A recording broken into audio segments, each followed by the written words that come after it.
If you eat too many ultra-processed foods, you could be starving your gut microbes, and they'll get hangry. That's one of many things I learned after working on a new audio course about the gut microbiome. You can learn how to keep your gut happy by listening to Try This from the Washington Post. I'm Christina Quinn. I host Try This. Dig in with me on practical advice for life's common challenges. Follow Try This right now wherever you're listening. Seriously, try it. In this episode of Pop Culture Weekly, I talk with the cast and crew of The Conjuring Last Rites, and I sit down for a long talk with the amazing Bailey Zimmerman. Let's go! Welcome to Pop Culture Weekly with Kyle McMahon from iHeartRadio. Your pop culture news, views, reviews, and celebrity interviews on all the movies, TV, music, and pop culture you crave weekly. Here's Kyle McMahon. What's up, my pop culture people? It's your boy, Kyle McMahon, and welcome to Pop Culture Weekly with Kyle McMahon, the show where I get to talk with some of the biggest names in entertainment while you sit and relax and judge me for fangirling too hard. Today's episode, I'm stoked because it's really stacked. We're talking about The Conjuring Last Rites, the terrifying, demon-filled jump scare franchise that always keeps me coming back, even though I sleep with the lights on for like a week after. I've got director Michael Chavez, franchise mastermind and horror legend James Wan, and the ultimate ghost-busting power couple, Patrick Wilson and Vera Farmiga. And then we switch gears in a big way with country superstar Bailey Zimmerman, who currently has the #1 song in country music with Backup Plan featuring Luke Combs. This man and I talked for almost an hour. His life, his career, and yes, that live incident. So grab your popcorn or your holy water, because here we go.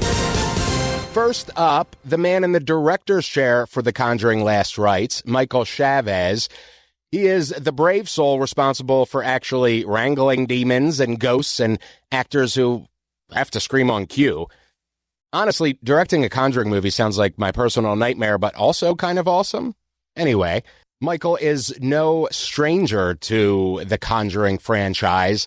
He directed The Curse of La Llorona, The Conjuring, The Devil Made Me Do It, The Nun 2, and now, of course, The Conjuring Last Rites. All right, here he is, Michael Chavez. Thank you so much, Michael, for speaking with me. I really appreciate it. I love Last Rites. I mean, I love the whole franchise, but Last Rites is such a beautiful full circle moment for the franchise. Did you feel that going into, to working on this? Like, this is kind of heavy for fans of, nearly, a decade and a half. No, totally. Thanks for saying that. Honestly, the full circle thing is something I really wanted to get. It was something that it was like when we would test it with audiences, they would say that, and I was like, oh my God, thank God we landed it. We landed the plane. It was, kind of a great, amazing, big responsibility of just, this is a series that so many people love, and telling a final chapter is great opportunity and also like really challenging. And I honestly, with this, like one of the big references that I would use as we were developing it is Logan. Because whenever you kind of get into these like last chapter, movies, there's so many kind of great references. And, is it like an end game sort of thing where we throw all the demons at them, or what do we do? And what I loved about Logan, and that kind of became the North Star, is it didn't have that. It wasn't like they're throwing Sabretooth and Magneto in. It's like they're telling an emotional story, and then is going to bring us to the finish line. And people love the Warrens so much that I think it was just important to really bring their story and their family story to a close. And it was beautifully done. There was a lot of mirrors, both kind of prominently present and more subtly. Was that, obviously everything you've done is intentional, but what was the representation behind that? No, totally. The mirror is actually within the film, real mirror. And I would encourage fans to stay to the very end after the credits. There's like, it's not a tease for another movie, but there is something that is just this kind of great find that we wanted to put in the film.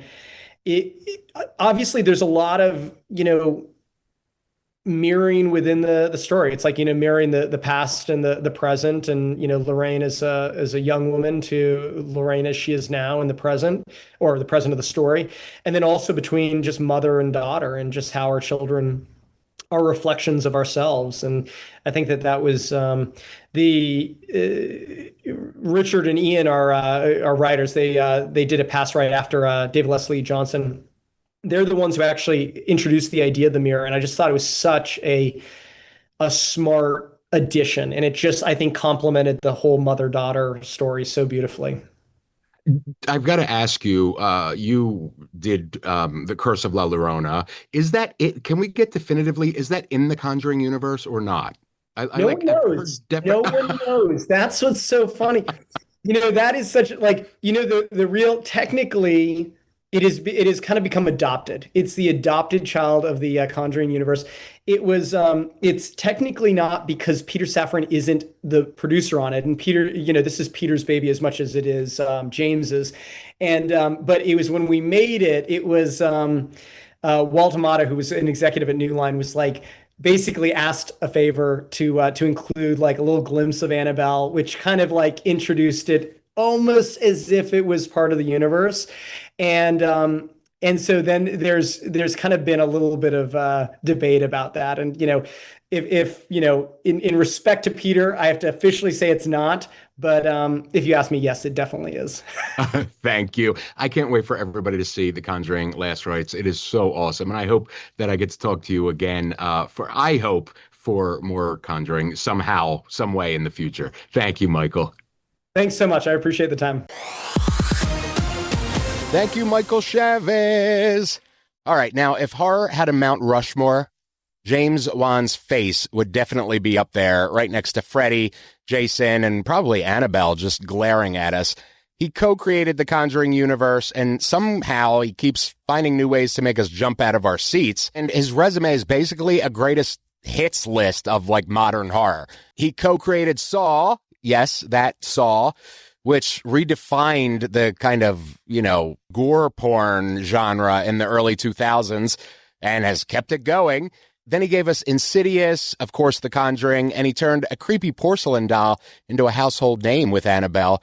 And because he's apparently allergic to sleep, he also directed Aquaman and its sequel, Aquaman and the Lost Kingdom. So basically, James Wan has either terrified you, thrilled you, or made you cheer in a movie theater. Sometimes all three in the same year, and even in the same movie.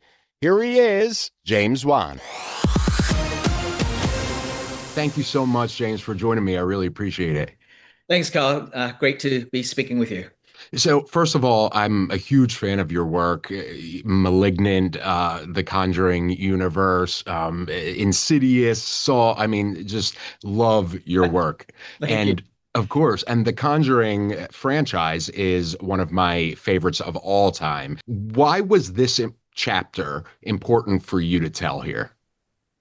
Well, I mean, this chapter is the final chapter, and so it was one that we felt, after more than a decade, that it was finally time to kind of wrap it up.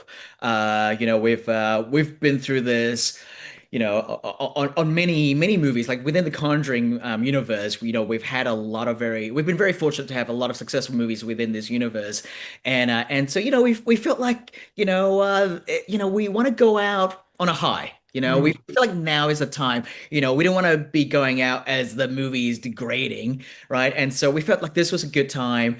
But yeah, needless to say, it's really bittersweet for all of us involved. And but we wanted to make the best movie we can that really justifies the franchise and that is warranted and worthy for the fans. I think, as a huge fan, I think it does just that. Now, David Zaslav, I believe, at one point said that this is kind of the closing of phase one, and there may be a phase two with potentially a TV series or whatever. Is any of that still in the works?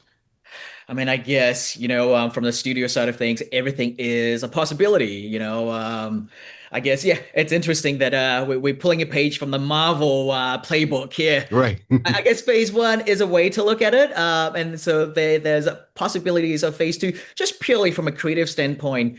The Warrens have so many stories, so many different cases, and it's not crazy that they are other stories that we could be looking into.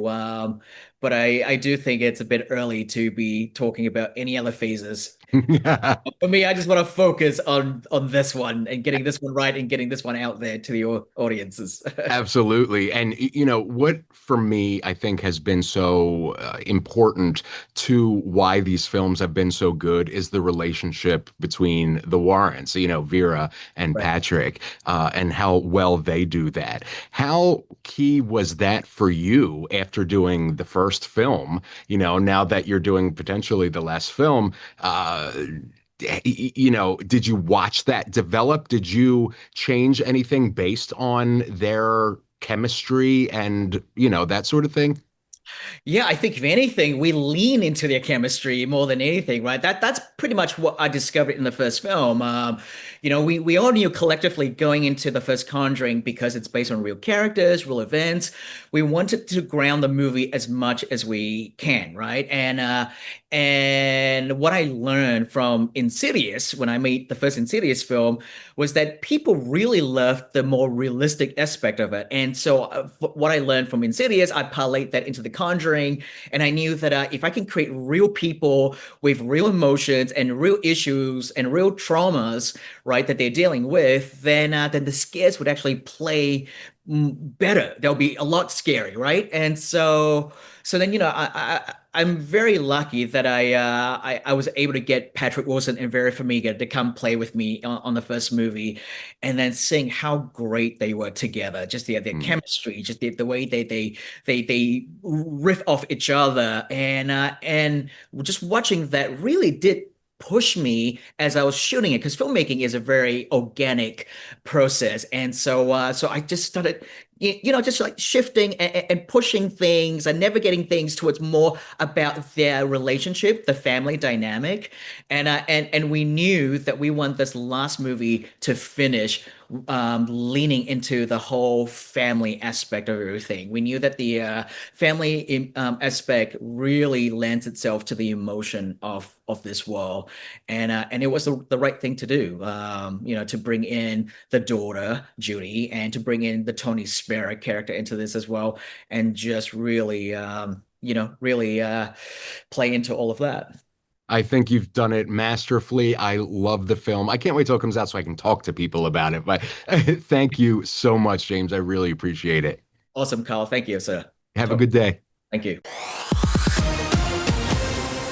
Thank you, our legend, James Wan.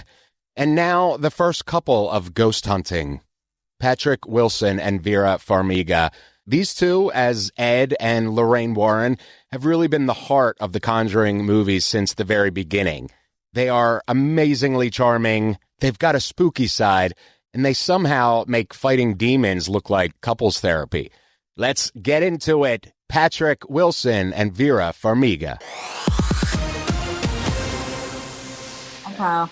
I love the whole franchise, but this film is so great. I think it's such a powerful way to potentially, close this chapter on the story. You guys have lived with these characters for over a decade. What was that like to step on, set, knowing this may be the final chapter here? Not maybe. It is the final chapter. I just hate hearing that. I know. I know, but that's it. That's it. It's the end of the road for these two. And they are the ultimate team, aren't they? I mean, their bond is a testament to like almost 2 decades of love, all served up in iconic polyester pants and skirts and weird ass updos and it's been a trip. It's been a beautiful trip, but this one took a lot out of us, man. It is that last one, and we had the stakes are higher than ever on this one. How about for you, Patrick? Did you sense that weight, going? for this one? I think because I think in order to kind of feel the weight of something, you have to be disconnected as an actor and be able to embrace it as a person. And that doesn't happen on these films because the work is so full on.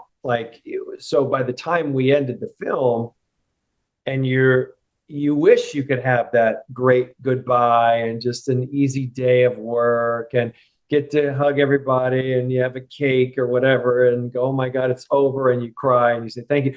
I mean, this was like, if you've seen the movie, the climax, this is like the climax to end all climaxes of a film. I mean, it's brutal. And we did that for what seemed like a week straight. And we knew, because there were wind machines and everything else and testing that they would do later, we'd probably come back and revisit it, which we did. So there was never like a proper goodbye. It was just this train of emotion and raw energy kind of going towards the end. So we didn't really have that moment of feeling the weight of the series, because also there's shooting, there's additional photography, and then there's this, like we're doing now. And then there's the movie coming out and sitting back and going, gosh, did it land with an audience? So it comes in phases. So we're still not done with this. I think it's probably going to take it'll probably take, for me, it'll probably be like a year and a half where I'll go, should I grow my sideburns out to play Ed? You're like, nope, not happening. So that's when it'll hit me. These films for me are very much, besides about family, there's a faith versus kind of this supernatural, element. Did it change either of your belief in, supernatural or faith, or affect it at all? No, to me, it's a reminder of the power of love. Like it's, I just love portraying the dynamic between Ed and Lorraine. It is about so much a focus on like sacrifice and resilience and finding strength through weakness and perseverance and commitment to each other. And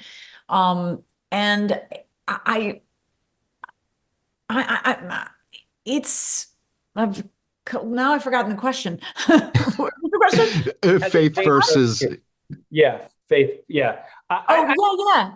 So Yeah, it's just like playing all those, hitting those notes and coming back time and time again and saying like, oh, like this is another opportunity to delve into their love and to sacrifice. And like, it always is that I don't know, just focusing on that statement of, fear is this crazy ass storm in our lives. And love is that umbrella that's going to shield us from it. Right. And just tapping into that very simple notion and concept has been beautiful. Yeah. Thank you both so much. I really love the film, and congratulations on it. Thank you. See you. Take care. Patrick Wilson and Vera Farmiga. Love them. Love them as the Warrens, and I love the Conjuring Last Rites. I mean, I love the whole Conjuring franchise, but I really hope this isn't the end of this franchise. It's too good to just stop. And they have so many things to do. And they're, Vera and Patrick are young. They could be doing this for another 30 years if they want. I have a whole guide to the Conjuring universe. I put a link in the show notes so you can check out my guide and my review of the Conjuring Last Rites, and check out my guide to the Conjuring franchise universe, the Conjuring universe franchise, I guess. All right, we're going to take a quick break to pay the bills, but when we come back, I sit down for nearly an hour with one of the biggest names in country music, Bailey Zimmerman. You don't want to miss this one. Stick around. I'll see you in 60. If you eat too many ultra-processed foods, you could be starving your gut microbes, and they'll get hangry. That's one of many things I learned after working on a new audio course about the gut microbiome. You can learn how to keep your gut happy by listening to Try This from the Washington Post. I'm Christina Quinn. I host Try This.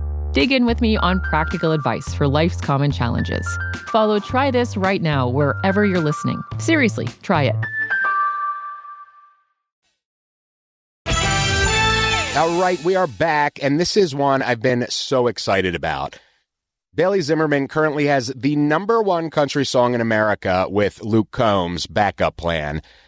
It's off his brand new album, Different Night, Same Rodeo, which is awesome. And I have a react video coming to that for when I listen to the album the first time. That'll be on the YouTube channel. In any event, Bailey and I sat down for nearly an hour and nothing was off the table. We talked about his life story, what he'd be doing and his life story is pretty incredible. We talked about what he'd be doing if he wasn't making music, that live incident that went viral. Bailey kept it real, and it's honestly one of my favorite conversations I've ever had on this show. Here he is, Bailey Zimmerman. Bro. What up? How are you? What's going on? Oh, amazing, dude. How are you? Thanks for having me. Thank you for coming on. I really appreciate it. I'm excited to talk to you. Yeah. So I'm sorry. It was cool hearing your story, man. That's crazy. Yeah, it's wild. It's a weird industry, man. It's weird. It is, yeah. And then here I am now doing this. So God has a plan for all of us, man. Absolutely. Really cool. Yeah.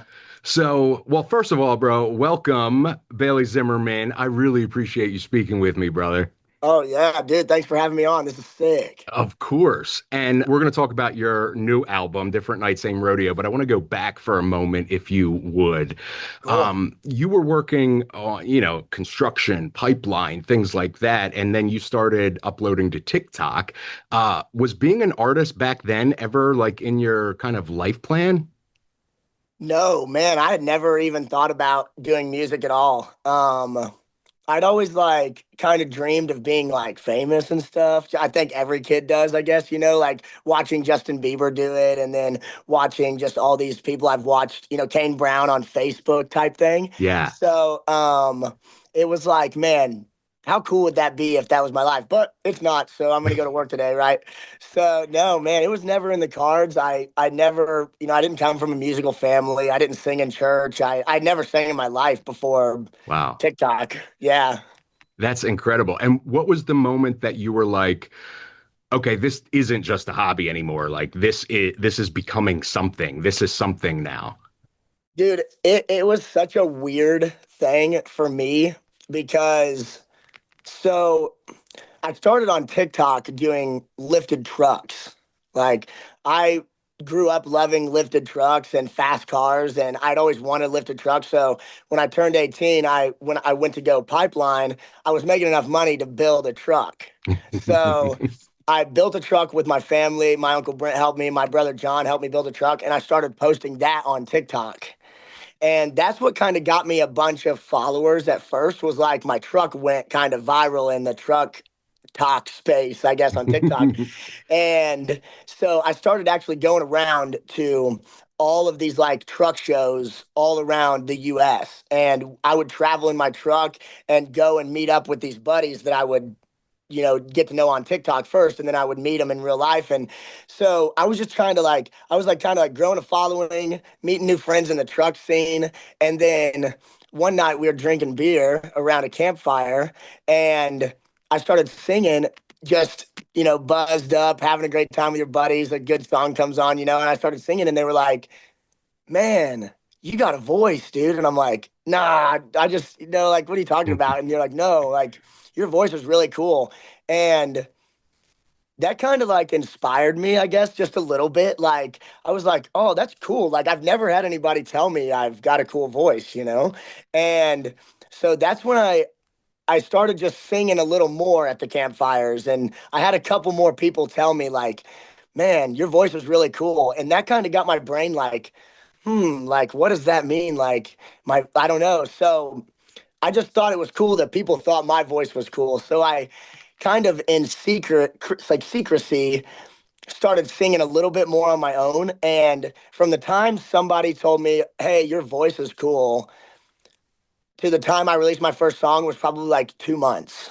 Wow. So, and this is why I'm man, I'm just so thankful for God, man, because I really feel like it's my path. So when I started singing, I didn't post anything on TikTok yet. I posted something on Snapchat because I thought, oh, maybe this will give me some girls or something, me singing on Snapchat, right? So I put it up and it didn't get any girls, but this guy from my hometown named Gavin Lucas split up and was like, hey man, I didn't know you like sang. And I'm like, dude, I don't. I just had like I tried singing the other day around a campfire. Somebody told me my voice was good and I just put it on Snapchat. I honestly thought I was trying to get some girls, but what's up? And he was like, well, dude, I've been like secretively writing songs for like years, but I didn't really want to like show them to anybody because I don't know, I just have been writing. And I'm like, well, dude, we should get together. And he was like, yeah, I would love to hear you sing some of my songs. And I'm like, Wow. okay. So then when we got together, that was about a month into being like, man, do I have a cool voice? And then, man, 3 weeks later, 2 weeks later, me and Gavin got together, like maybe our 10th time getting together. And he was like, man, we should try to write a real song. And I was like, you know what? I'll try it. Let's do it. And so we sat down that night and we wrote my first song, Never Coming Home. And after we wrote, it was only the first verse. I wrote the first verse and then it was like 2 a.m. and we were going to go home, and he was like, hey, let's record this so we remember where we're at. Because like I said, at this point, I had never written songs before. I never sang really before. I have no idea how to play guitar. I have no idea what I'm doing. And this song was just like, man, this is really cool. Like, I really like this song. And it was the first time I'd ever, after I recorded it, it was the first time I'd ever heard my voice over like truck speakers, like through Bluetooth, right? So I was kind of getting hyped up and I was like, man, this is pretty fire. Like, I love this. I love this song. I've never heard my voice like this. This is cool. So I got home and I was like, man, I think I'm going to post this on TikTok. I had like 70,000 followers at the time from the lifted truck space. And I called Gavin. I was like, hey, man, you care if I post this video because you're in it? And he was like, oh, dude, that'd be cool, man. Post it and see if anybody likes it. And he's like, man, I'll make you a deal. If it gets some views tomorrow, let's figure out, like, when it gets some views, we'll figure out how to record it. Because we thought people recorded in their houses, right? We thought, we didn't know you could just go to a studio and pay them and they would record your song. So get up the next morning and my phone is like exploding. And I turn over and it's got like, dude, the video has like 1 million views at like in the morning it did.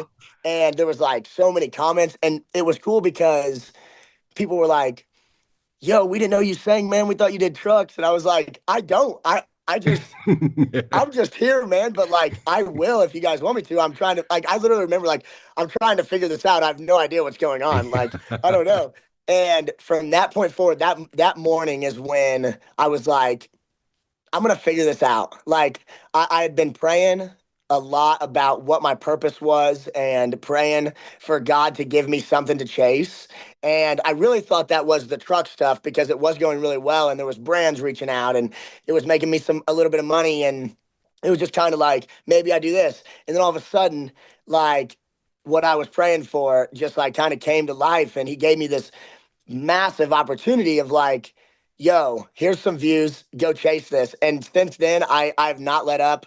It was like, yo, I'm going to figure out, like, okay, like, to go in a little bit more depth, man, like, I remember that day I looked up, okay, all right, if I'm getting 1 million views on this video, how can I turn that into like streams? And how can I get people to listen to this song? And I was like, okay, what is streaming? How much is, so 1 million streams at that time was $7,000. I'm like, okay, 1 million views. I could try to get 1 million streams. And we went to the studio and it was $3,500 or $3,000 to record the song. And I didn't have no money. So I remember that day I went back to my mom after waking up, quitting my job. I went to Gavin's. We started trying to figure out what is going on, and we found a recording studio that would do it.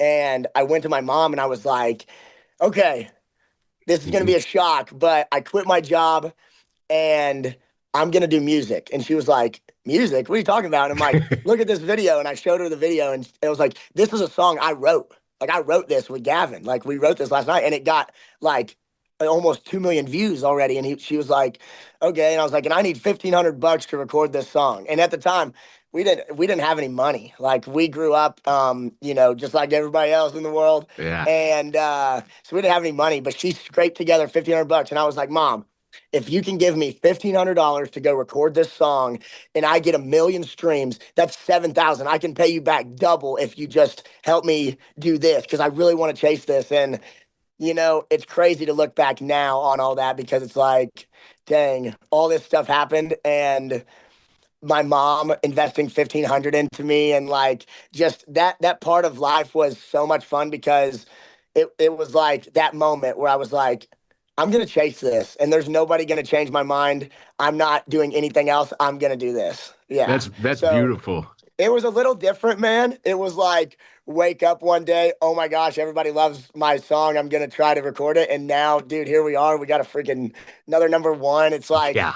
it's so crazy, man. Yeah, it's that was the craziest ride because you're just like, you're off like faith. You're like, Hmm. I'm quitting this job that pays me really good and I'm going to go chase something that I feel like God's telling me to do. And man, I'm so glad I listened, But yeah, Yeah. that was the moment that I was like, yo, I only started this a month ago, 2 months ago, 3 months ago. This song's going big. I'm quitting my job. Like, I'm doing it. Like, like, if he's telling me to chase anything, this is definitely it. Yeah, he had a different plan for you for sure than you have for yourself. Yeah. If you, alternate timeline, multiverse, if you hadn't stepped out on your faith there, where do you think you would be today? Uh, Only God knows, truly. I have no idea because at that time, man, I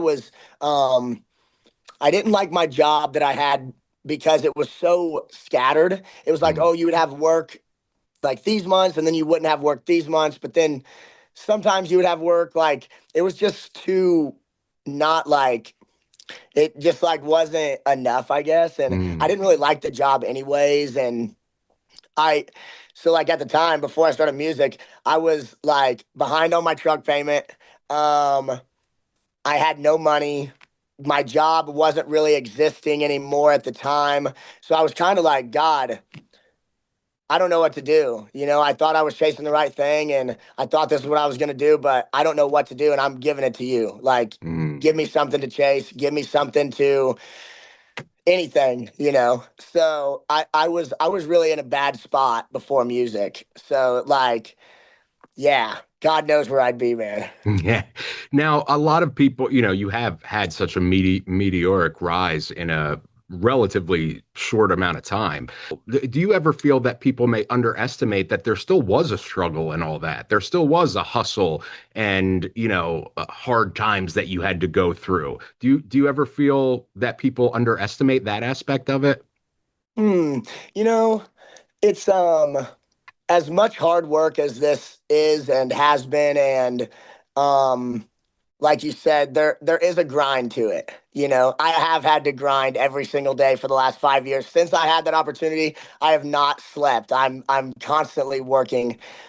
But at the same time, I'm so blessed and I'm so fortunate to have a dream to chase, have opportunity every single day. It's just like I know that people would die and kill to be in my position. And that's where I'm like, if you underestimate it, that's okay. Cause I'm so blessed that I don't care if you think I work hard or don't. Cause I'm like, dude, I'm so blessed that there is a grind, but I know what the real grind is. Yeah. The real grind is, digging ditches and setting cones out for construction and going and working, 20 hours straight. Not like that is true. And doing it when you hate it, right? Hmm. So I had a job that I hated and I was grinding, working my ass off every single day in the heat. And so now every single day I wake up, dude, and I get to go into an air conditioned room and write songs and get to do what I do. I'm like, yo, I'm blessed, man. So there is a grind, but I know there's people out there that are working 10 times harder than me every day. So it's like, hey, I'm blessed. I'm grateful just to be here. Yeah, I love that attitude. And speaking of writing, so I was telling your manager before we started that I'm not a giant fan of country. Mm, And I saw, one of your videos on Insta or TikTok or something early on, and I was like, what? who is this? Like his Oh, voice dope. is incredible. And then when Religiously the album came out, Religiously the song, I was like, oh, okay. I was hooked from then on out. I also your voice, your showmanship, the whole package, I just, fell in love with that and the rawness that you have, that you are humble and you are acknowledging of where you came from and I just love all of that. As Thanks, dude. Thanks. of Thanks. course. Thank you for sharing, for sharing that and sharing your vulnerability, which is my question is, as you've been writing, was there ever a time, you obviously talk about real life and heartbreak and all. Is there ever something so far that you've been like, that's a little too vulnerable for me, or that we've ended up hearing, or that we've ended up not hearing? Like, has there been that for you in this process? No, and that, music has always been vulnerability. That's what music is to me. Like, and that's what is so fun is I've always been such a deep person, but nobody ever wants to talk deep. So Mm, when I got into music and everybody always wants to talk so deep about yeah. things and write all these really vulnerable things, that's like, I'm such an open book that I love it. Like, I'm the quickest person to just meet you and tell you exactly what I got going on in life. Yeah. Like, and that's where it's just, I get it. Some artists and some writers are like, oh, I don't know if I could tell people that, but I'm like, getting it off my chest has always been the best for me. Yeah. So that's how it started when I started writing music. Was I was just I say it in a lot of the shows, vulnerability and like being vulnerable and like therapeutic is writing to me. Like when I was sitting there and like trying to write that my first song, I'll never forget it. I just started writing from what I had been through, things that had happened that was really recent back then. And that's what I've always done is just try to be like so open and treat it like therapy. Cause Mm, then I write this song and it's like, man, I get paid to talk about my problems in a song and write about my problems. And then it gets to go and help so many other people that are going through the same thing. yeah. So I think it goes back to like, man, it's like God's plan for me, man, because I love talking about my problems and people love hearing about it because it feels so relatable, I guess, or they can just like they heal from it. So no, man, I kind of put everything out there. And I really think that was my motto in the beginning on social media, writing songs, everything was like be all out there, be exactly who you are, and never hold anything back because that was an opportunity. If you hold it back, that was an opportunity for somebody to relate to what you're going through or what you've been through. And it's like that's just the motto for me. So it's been awesome being so vulnerable and so being able to just throw everything out there. And it Cause like, yeah, it's just life, right? It's like free absolutely. therapy. And I imagine it's freeing, right? Like, because Oh, then you don't have to worry about, I can't expose this. You've already exposed it all. yeah. Oh, yeah. I'm out there, man. Oh, yeah. What has been, you've been under this microscope, obviously, for the last 5 years. What has been the hardest aspect for you to adjust to? Because you went from one life to a whole different life. Man, I'm still the same me that started. I'm still the same 20-year-old, but I would say I would say I just had to like grow up quicker Mm, and like I call it getting my shit together quicker mhm, to where I feel like because I was so like because there is a lot of people watching me, I guess. Um, I was like, hey man, you're gonna have to have the self-awareness to not go out and make the mistakes that others have.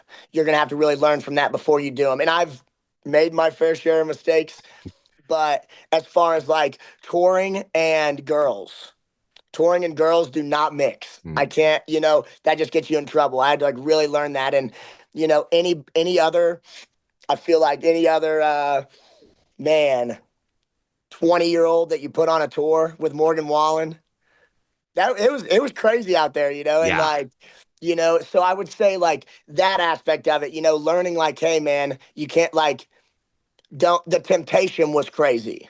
So like it was like the temptation of drinking too much, the temptation of going out with girls, the temptation of just not being who I really am. That was like a weird thing to go through. And like, okay, I'm gonna have to figure out how to like act like I've already made the mistake and I've learned. Like, but I haven't. But so yeah, I would say that was like, man, I went from nobody watching me, and I was still a great person, but I was just like any other 16-year-old. I was out there drinking beer and hooking up with girls, and same thing, just like anybody else. But I guess not everybody else, but where I come from, that's the thing, I guess. So growing up really quick, that was like, okay, you had your fun, dude, but now you have an opportunity and you can't mess it up, and good luck. So yeah. Growing up, figuring it out really quick. We're going to take a quick break to pay the bills, and when we come back, more with Bailey Zimmerman. Everything you want to know. See you in 60. If you eat too many ultra-processed foods, you could be starving your gut microbes, and they'll get hangry. That's one of many things I learned after working on a new audio course about the gut microbiome. You can learn how to keep your gut happy by listening to Try This from the Washington Post. I'm Christina Quinn. I host Try This. Dig in with me on practical advice for life's common challenges. Follow Try This right now wherever you're listening. Seriously, try it.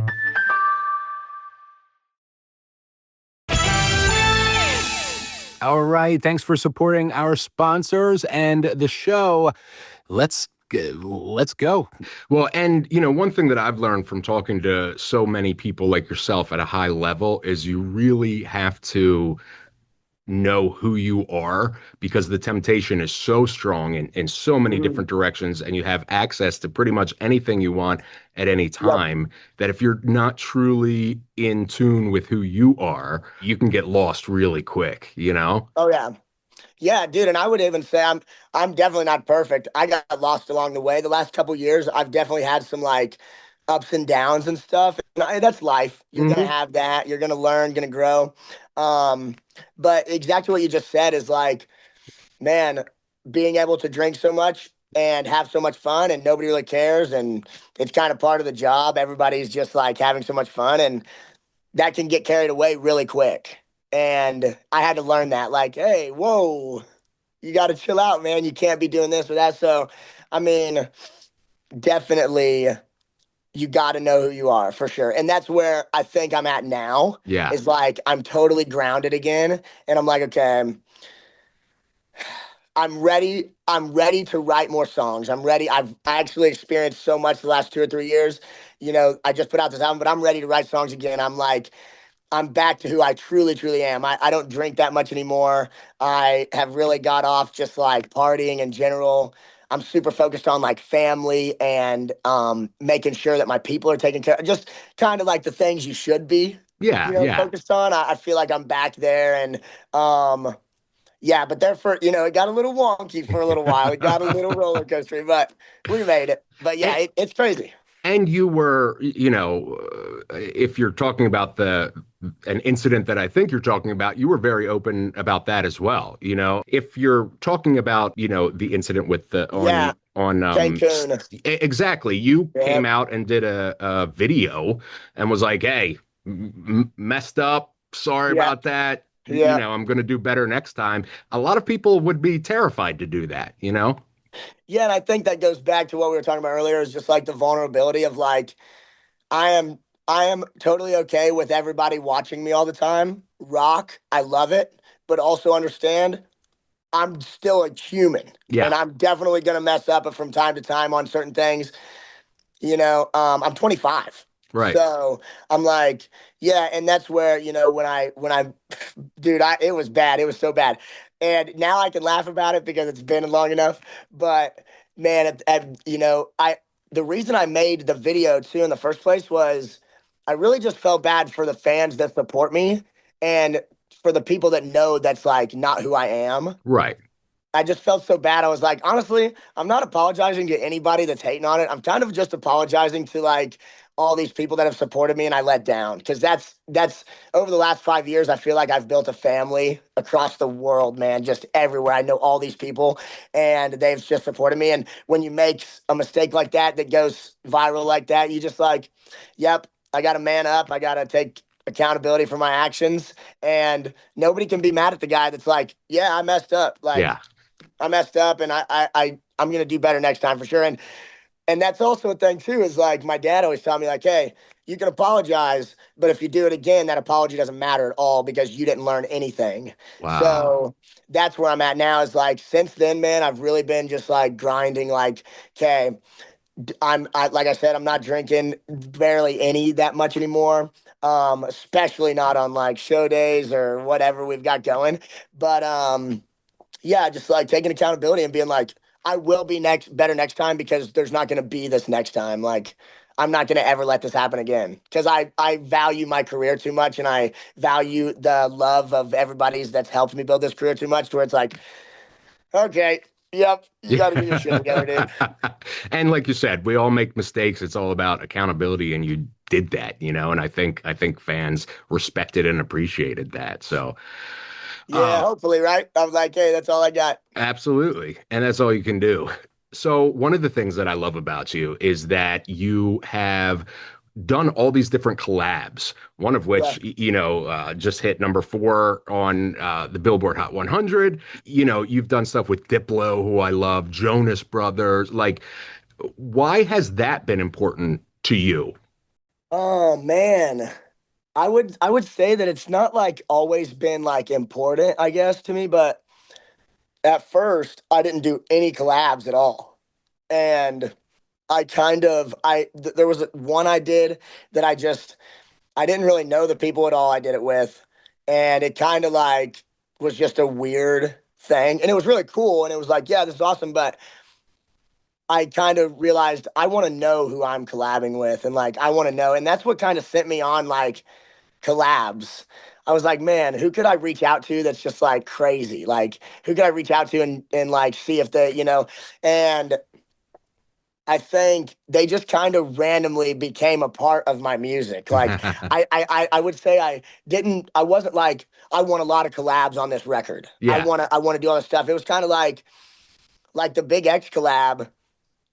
I was sitting in the same spot I'm sitting right now, and he just texted me randomly, and it was the song. And he was like, hey man, do you like this song? And I'm like, bro, do I like the song? Dude, it's freaking smash. This thing's sick. So same thing with like Luke Combs. I remember Which, by the way, congratulations. It is number 1 right now. Thanks so much, dude. Thanks. So dope. It's crazy even talking about this because I posted it on social media, but I took a selfie with Luke in October of 2024. And it's not even October 2025, and we have the number 1 song on radio. It's so crazy, man. And same thing. I got this demo through text, and it was backup plan acoustic from these Tucker Beathard, Jimmy Bell, and I think it's John Sherwood. Okay. I think it's Sherwood. I'm pretty sure. Anyways, they sent me a text, Tucker Beathard did, and he was like, hey, man, do you like this song? And I was like, dude, I freaking love this song. And I remember listening, my producer, Austin, was there, and he was like, hey, man, that song's sick. And I'm like, dude, you know who would crush this? Luke Combs. Like, truly, like, this isn't like, oh, I want to do a song with Luke Combs. This is like, Luke would crush this song. And he was like, yeah, but we don't know Luke Combs. And I'm like, yeah, you're right, we don't. So then I just like kind of, whatever. I'm like, okay, I'm definitely putting that on my album. And then he invited me to do Concert for Carolina. And then we became like, we just kind of started cutting up that day. And it was just like, man, like, I really like this dude. It seems like we're like really getting along. And at the end of the night, he gave me his phone number. And I was like, man, is this like God telling me I should just shoot my shot right now? Like, Yeah. So I waited a little while because I was nervous. I'd wake up and I'd be like, oh, I don't know. But then finally one morning I sent the text and I was like, basically like, dude, I've had this song forever. I don't know what you're doing, but man, I think you would crush it. I think the song smash. And he texted me back a month later. And he was like, dude, I'm in, let's do this song. And then fast forward to now, it's #1 on country radio. So it's like, Wow. it kind of just, oh, dude, it's literally mind blowing. I have no idea what's going on. I always just say, I just work here. I'm like, dude, I have no idea what's happening right now. Same thing, dude. I got a song with the kid Leroy. Yeah. Like, how does that even happen, man? Like, I've listened to kids since, man, almost since he started like singing and stuff when he was like 14, 15 years old. Like, I remember watching him and being like, man, I love this kid. And then he went on to do like a song with Justin that Stay, and he had a massive hits himself. And I was just like already just a massive fan. And then his agent Mike G hit me up and was like, hey, do you want to go to dinner with Kid Leroy? And I'm like, oh my gosh, freaking heck yeah, I do. I'll go. Yeah. So then when we got to dinner, it was just the same thing. We just started cutting up and realized like, man, we're one and the same here. Like we're like almost the same person. This is crazy. And he actually asked me, he said, hey man, do you want to make music sometime? Like, I really like just love your vibe. And, we've having so much fun tonight. Like we should make music sometime. And I'm like, yeah. So that night after dinner, he had a show, and then he was like, man, you got to take me on Broadway and you got to take me out. And I was like, all right, let's go. So we ended up having a night, but on the way we actually went to Morgan's. On the way to Morgan's, he was like, man, you got any songs? And I'm like, dude, I actually wanted to play this earlier. It's a song that I feel like is sonically really close to what me and you could do. Wow. It's going on my album, but check this vibe out. Just check the vibe. It's like, I'm like, maybe not the song, but what about the vibe? And after the song was done, it was lost. He was like, dude, I love just that song. Like, that is like a smash, dude. Like, that's a really big song. I'm like, dude, thanks. And he kept saying that all night. He's like, dude, play that song. Give Bailey Ox, play that song. And so finally, I just was like, dude, you just want to get on this thing? Like, you just want to get on the song? And he was like, bro, I'd be honored to get on the song. So it's kind of like, same with Diplo. Diplo just showed up at my house one day. He just like that sounds like up. a Diplo thing. No, literally, he was like, hey, I'm on my way. And I'm like, holy crap, Diplo's on the way to the house. This is crazy. And he just sat right here in the same position as we are sitting right now. And he played me Ashes. And he was like, dude, I got this song. Listen, boom. And I was like, dude, I love this. I love like the story of it's pretty cool. It's not something I usually talk about, but I like that it's different. The production was just different. I was like, this is so cool. And so, yeah, all these new collabs, they just happened like kind of by coincidence, man. That's what I've been saying. I'm like, dude, God is just taking care of me, man, because I've been meeting so many people that I'm so inspired by and have looked up to for a long time. And the fact that they want to do music with me is like, dude, crazy. And it's a testament to your talent and you as a person. I really truly Thanks. believe that. I would love you, just selfishly, I would love to see you do like a full on, just your voice on like a dance song. I think would be so cool. So left field, but I just in your head for the future. Hey, I am not opposed to anything, that's what I've said since I started music was like, I grew up in country. I'm rooted in country. I lived that life, but in the world, I don't care what it is. If I love it, I'm doing it. So I'm down, dude. That. BZX dance. There you go. Imagine I pop out with some like crazy dance and stuff. That'd be so dope. I ain't mad at it. I'm rooting for it. I'm calling you though. I'm calling you. I'm there for you. All right, deal. For the album, we've talked a lot about the collabs and the single, how well it's done. You're on the road right now, and you are such a showman. Where did that come from? Dude, thanks. I like God given. I have no idea.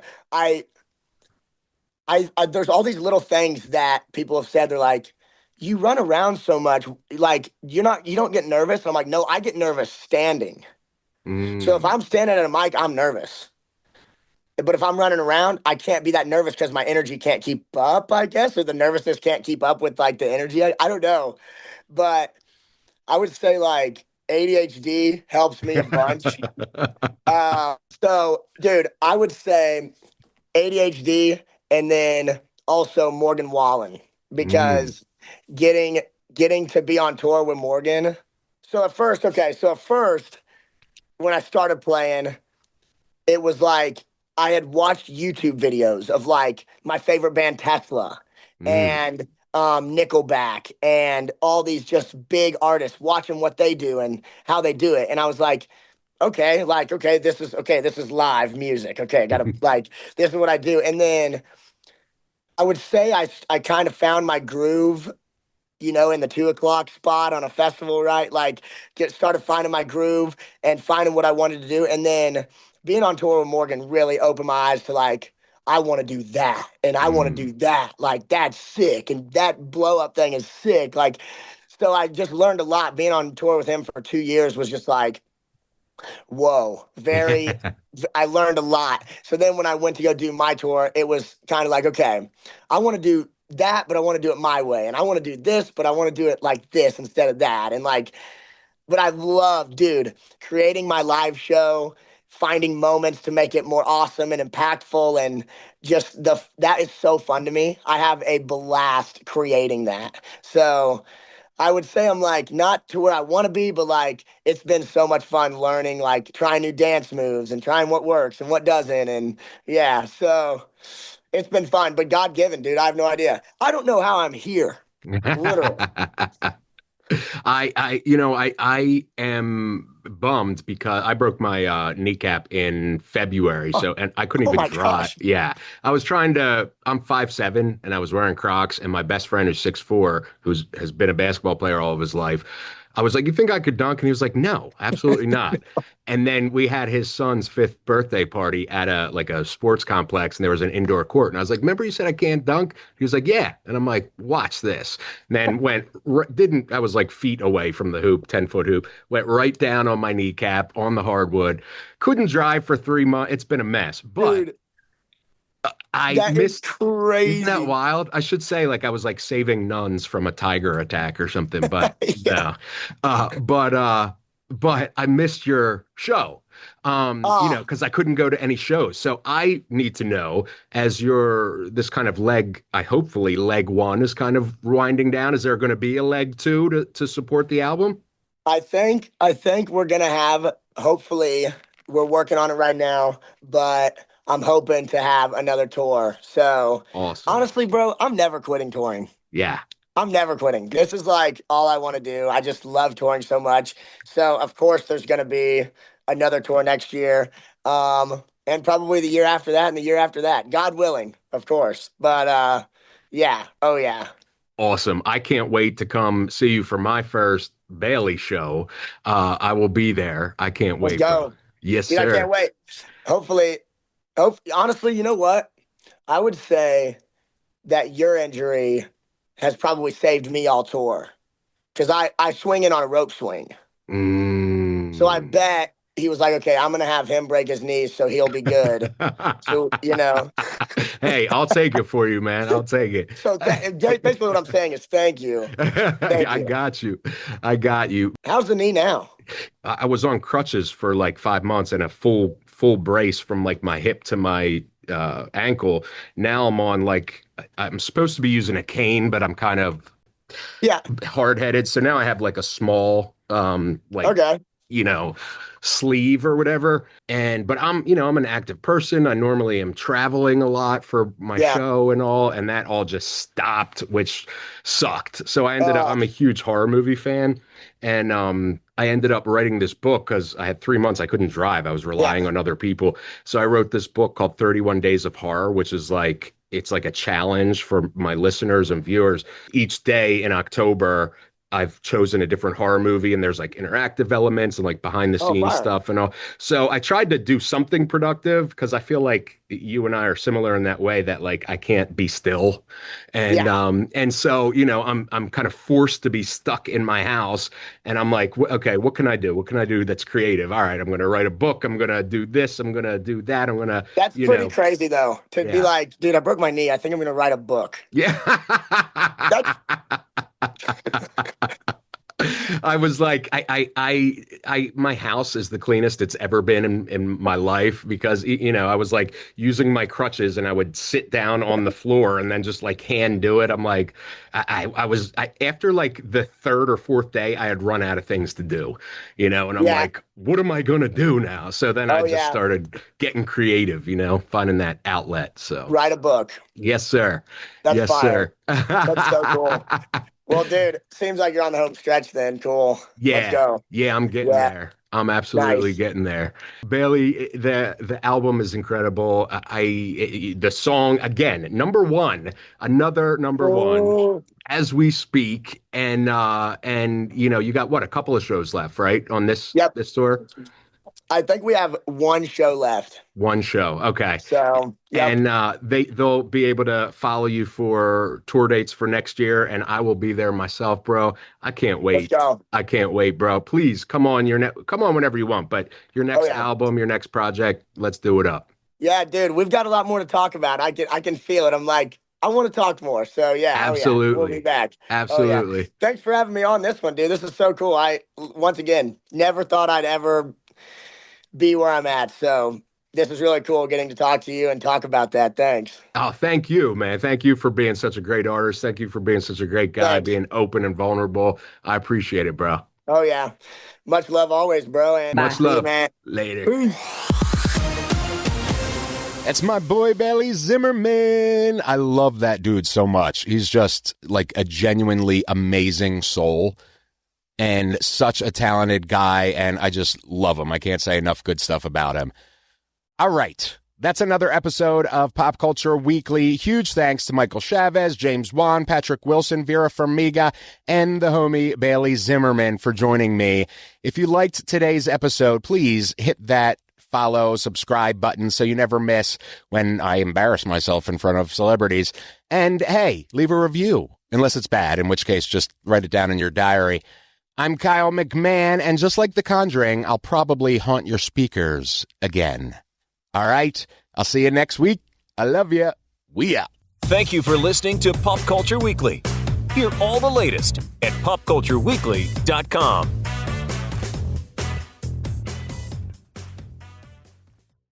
Rock in a hard place, red wine and mistakes. Tears roll down your face when I walked out that door. If you eat too many ultra-processed foods, you could be starving your gut microbes, and they'll get hangry. That's one of many things I learned after working on a new audio course about the gut microbiome. You can learn how to keep your gut happy by listening to Try This from The Washington Post. I'm Christina Quinn. I host Try This. Dig in with me on practical advice for life's common challenges.